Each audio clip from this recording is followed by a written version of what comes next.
College students around the world have been a powerful force for change throughout history. In the United States, the 1930s, 1960s, and 1990s were periods when every new generation of college students became involved in political action. They forced change on issues of war, poverty, and environmental protection. Millennials is a term that describes the current generation of 18 to 35-year-olds. They have faced criticism for rejecting behavior and beliefs of previous generations. But passion for political involvement is one quality that has not been lost.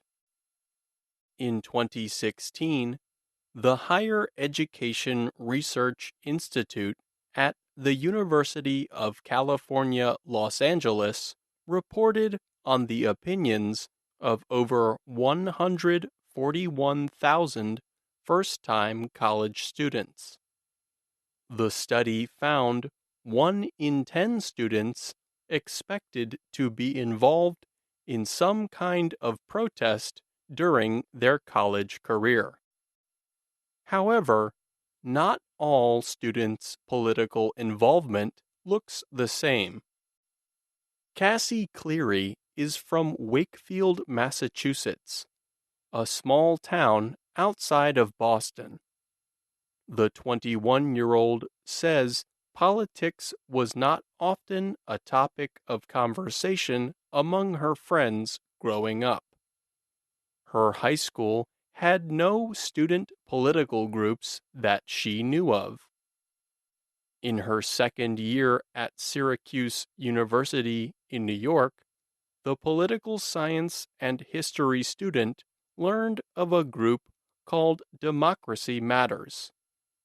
The national organization works to prevent private corporations from giving money to election campaigns.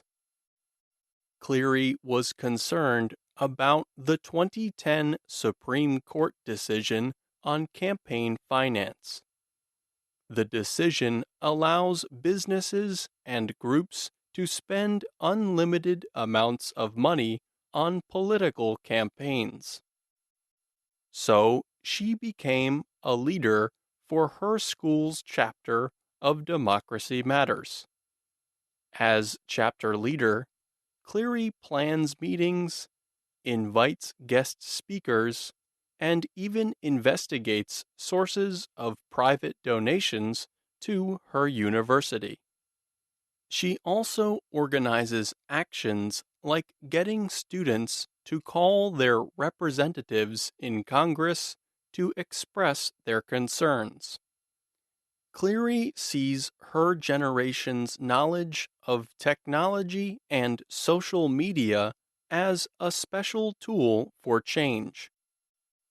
Let's be honest, we have more time than the average person because we're not working, we don't have kids. So I think if we can get really involved in the backbone of these movements, we can move them forward so much more. We have so much more to commit, and we have the energy to do it. Wiley Compress, 21, is originally from Mocha in the Dominican Republic. Like Cleary, Compress had little involvement in politics in his younger days. He says that as in the U.S., political discussion in his country can be very divisive. People often avoid it, he says. In 2012, Compress and his family moved to New York City, where he attended an all-Latino high school. There, he began to learn he and his fellow students shared similar experiences of discrimination as Latinos and immigrants. After graduating, Compress began looking for a university that served his interests as a member of these communities. He learned of Bard College, a few hours north of the city. The school was home to La Voz, a publication designed to share news and information for the Spanish speakers in the area. Comprés became involved with La Voz and worked with members of the community outside the college. The philosophy student wants to connect Latino immigrants with helpful resources. He also wants to change negative attitudes some Americans have about immigrants.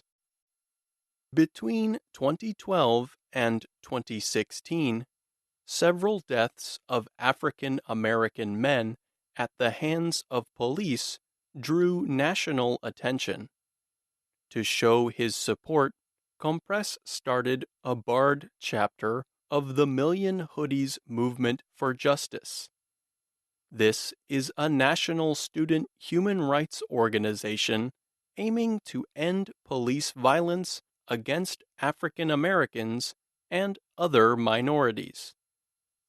But as Comprés becomes more involved, he notes many students feel they only have time for activism while they are students.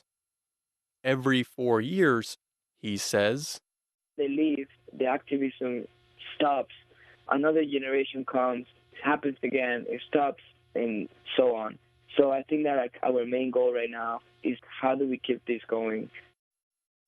Cade Marsh says he did form strong political opinions at an early age.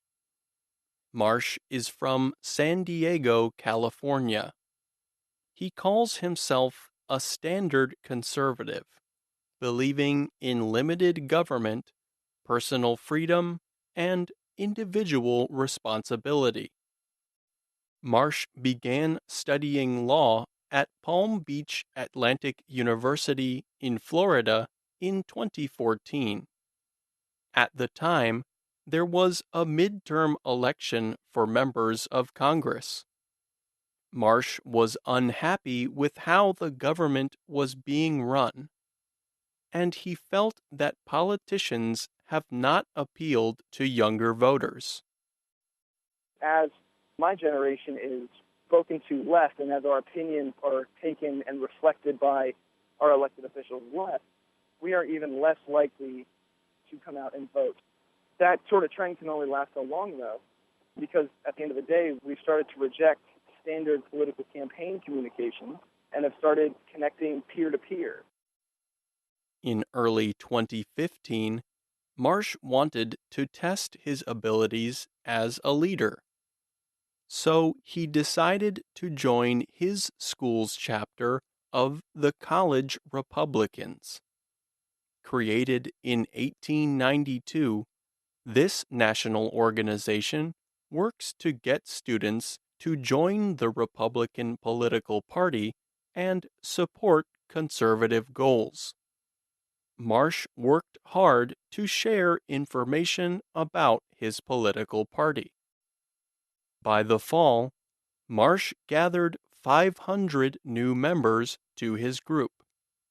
He also became the executive director of the Florida College Republican Federation. He even created his own political action committee called Campus Red PAC in 2016. The group raised over $100,000 to help share Republican messages at Florida colleges and register new voters. Marsh graduated in early 2017, but he says his political activism is not over. He plans to continue his involvement throughout his life. And Marsh says he will encourage any children he has in the future to be politically active as well. He believes young people will always be a major force for change. I'm Pete Musto.